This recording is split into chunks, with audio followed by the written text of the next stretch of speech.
बहरहाल एक और बड़ी खबर है पटना गेस्ट हाउस विवाद से जुड़ी हुई, जिसमें यह अपडेट मिल रहा है, सफाई दी गई है एनएचएआई की तरफ से। एनएचएआई का पटना में कोई गेस्ट हाउस नहीं है। एनएचएआई ने कहा है कि आरोपी जहां रुके उस गेस्ट हाउस का नाम एनएचएआई, तो ये उस गेस्ट हाउस की बात जहां पर आरोपी रुके हुए थे। पटना गेस्ट हाउस विवाद से जुड़ी बड़ी खबर।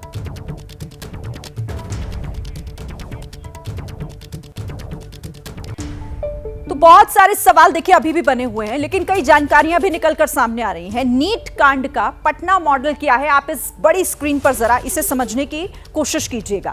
देखिए 5 मई को पुलिस को पेपर लीक की सूचना मिलती है। एक कार के एग्जाम सेंटर के आसपास घूमने की भी खबर थी। इसके साथ ही गाड़ी रोकने पर 3 लोग भागने लगे, हालांकि सबको पकड़ लिया गया। इसके बाद जांच करने पर 4 एडमिट कार्ड की फोटोकॉपी वहां से मिलती है। आरोपी सिकंदर ने शास्त्री नगर थाने में पूछताछ के दौरान सब उगल दिया, बता दिया उसने सब कुछ।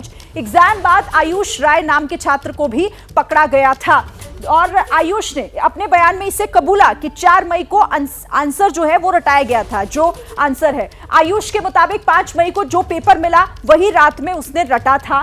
एफआईआर में 30-32 लाख में पेपर डील का भी कबूलनामा है कि किस तरीके से पूरी डीलिंग हो रही थी। ये सब अब देखिए साफ हो गया है, लेकिन फिर भी ये कहा जा रहा है कि जांच पहले पूरी हो जाए, कोई जल्दबाजी नहीं है। सवाल इसीलिए था प्रकाश कि कोई जल्दबाजी नहीं, लेकिन इस बड़ी स्क्रीन पर हमने दर्शकों को भी दिखाया कि कैसे पूरा मामला सामने है, कि पेपर लीक भी हुआ, कैसे छात्र को रटाया गया रात भर और अगले दिन फिर एग्जाम भी दिलाया गया। जो मैं बता रहा हूं वो इत्तेफाक नहीं हो सकता है। जिस शख्स को गिरफ्तार किया गया है इस मामले में, प्रश्न पत्र लीक मामले में, इसे पहले भी बीपीएससी के क्वेश्चन पेपर लीक के मामले में गिरफ्तार किया जा चुका था। तो जाहिर है कि उसका लिंक, या ऐसे गिरोह, ऐसे माफिया जो पैसे ले करके गार्जियन से, बच्चों से वो इस तरह के एग्जामिनेशन में सेट करते हैं, या तो सीधे नौकरी या फिर इस तरह से नीट में, मेडिकल में एंट्रेंस के लिए उनकी कोशिश होती है। तो ये गिरोह काम करता है, ये नेक्सस काम करता है। इनके खिलाफ काम करने के लिए पुख्ता कोई ऐसा कानून नहीं है जिससे इन पे शिकंजा कसा जा सके और इनके खिलाफ पे कड़ी से कड़ी कार्रवाई की जाए।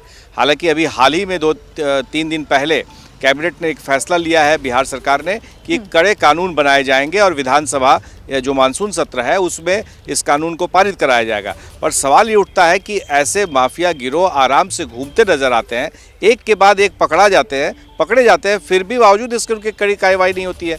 तो ये तो सवाल उठेगा ही ना। और इसका लिंक जो है वो आज कहाँ जा रहा है? वो जा रहा है तेजस्वी यादव के पीएस जो प्रीतम है उनके साथ लिंक जुड़ रहा है। जो एक शख्स जो माफिया पकड़ा गया है, सिकंदर यादवेंदु, वो करीबी बताया जाता है जो डिप्टी सीएम जैसा। एक सवाल तो यहाँ पर यह भी उठता है ना कि एनटीए से पेपर लीक हुआ, वहां से वो पेपर निकला, तभी तो वहां छात्रों तक या इस गिरोह तक पहुंचा।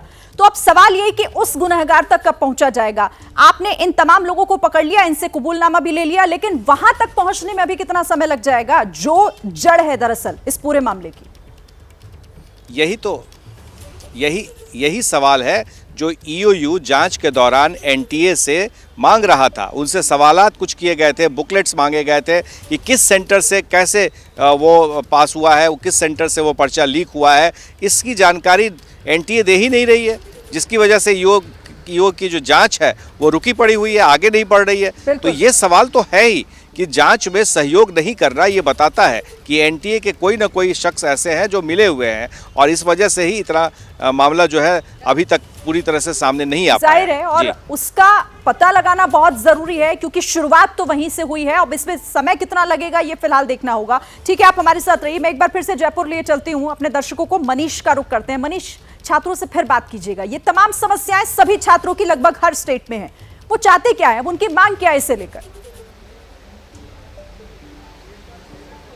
बिल्कुल शिरीन, लेकिन उससे पहले मैं जानना चाहूँगा खर्चे की जो बात आपने की थी, ये स्टूडेंट हैं, हम इन्हीं से पूछते हैं। आप ये बताएं कितना खर्चा होता है जब आप लोग यहाँ आकर रहते हैं, पढ़ाई पर खर्चा करते हैं, आने जाने पर, कुल कितना खर्चा होता है एक एग्जाम पर? एवरेज एक एग्जाम में पूछ रहे हो आप, तो एग्जाम में कम से कम ऐसे मानो 2000 रुपये का खर्चा होता है। वो तो आप फॉर्म भरते हैं, लेकिन घर से आकर यहाँ कमरा किराए पर लेना, खाना के कम से कम 10-15 हज़ार रुपये। आप बताएं, आपको क्या लगता है ये एग्जाम रद्द हुआ, अब आप लोग क्या चाहते हैं? कौन सा एग्जाम सर? ये नीट का जो नेट का एग्जाम हुआ जी, इसको रद्द हुआ, अभी वापस होने की बात हो रही है। जी तो आपकी तैयारी? सर तैयारी में बहुत बड़ा प्रभाव पड़ेगा। 2-4 महीने यहाँ ज़्यादा लगेंगे तो हमारे रूम का, घर का खर्चा बहुत ठीक है, और ज्यादा लगने लगेगा। मनीषा, आपको रोकती हूँ यहाँ पर, सर, मैं आपको यहाँ पर रोकती हूँ। एक बड़ी खबर आ रही है और बड़ी खबर है नीट की याचिकाओं पर अब 8 जुलाई को सुनवाई होगी। ये गंभीर मामला, विस्तार से इस पर सुनवाई करेंगे। सुप्रीम कोर्ट की तरफ से कहा गया है काउंसलिंग पर याचिकाकर्ताओं से सुप्रीम कोर्ट ने कहा पक्ष में फैसला तो काउंसलिंग रद्द होगी। तो सुप्रीम कोर्ट का ये इस मामले में सुनवाई को लेकर नीट की याचिकाओं पर अब 8 जुलाई को सुनवाई होगी और सुप्रीम कोर्ट ने यह भी कोट किया है कि यह मामला गंभीर है और इस मामले को विस्तार से गंभीरता के साथ सुनना होगा। सीधे अंकित का रुख कर लेते हैं। अंकित, काउंसलिंग को लेकर लगातार सवाल उठ रहे हैं कि काउंसलिंग पर फिर रोक अभी तक क्यों नहीं लगाई गई? सुप्रीम कोर्ट ने कहा कि जब फैसला अगर इसके पक्ष में आता है उसके बाद रद्द होगी काउंसलिंग। देखिए, ये कई सारे छात्र ऐसे थे जो याचिका दायर करके ये कह रहे थे कि अगर काउंसलिंग हो जाएगी, एडमिशन हो जाएगा तो उसके बाद में हमारा क्या होगा। ये जो असमंजस की स्थिति बनी हुई है तमाम लाखों छात्रों के बीच में, तो उस पर जब आज सुप्रीम कोर्ट में जो बहस हुई तो सुप्रीम कोर्ट ने साफ कहा कि 6 जुलाई से काउंसलिंग पर हम रोक नहीं लगा रहे, लेकिन इसका मतलब ये नहीं है कि सब कुछ ठीक है। अगर जो ये पाया जाता है कि जो छात्रों के आरोप है वो पूरी तरह से सही है तो सिर्फ काउंसलिंग ही नहीं, पूरा एग्जामिनेशन रद्द हो जाएगा। और सिर्फ एग्जामिनेशन ही अगर एग्जामिनेशन ही रद्द हो जाएगा तो काउंसलिंग तो अपने आप ही रद्द हो जाएगी। तो ऐसे में यहाँ पर छात्रों को परेशान होने की जरूरत नहीं है, लेकिन क्योंकि एक गंभीर मामला है लिहाजा एनटीए का जवाब देखे बिना इस पर कोई भी फैसला लेना जल्दबाजी होगी। तो सुप्रीम कोर्ट तो एनटीए के जवाब का इंतजार कर रही है जो कि 8 जुलाई तक देना है, लेकिन यहाँ पर अब जो है जिस ठीक है, अच्छा मैं आपको रोकती हूँ।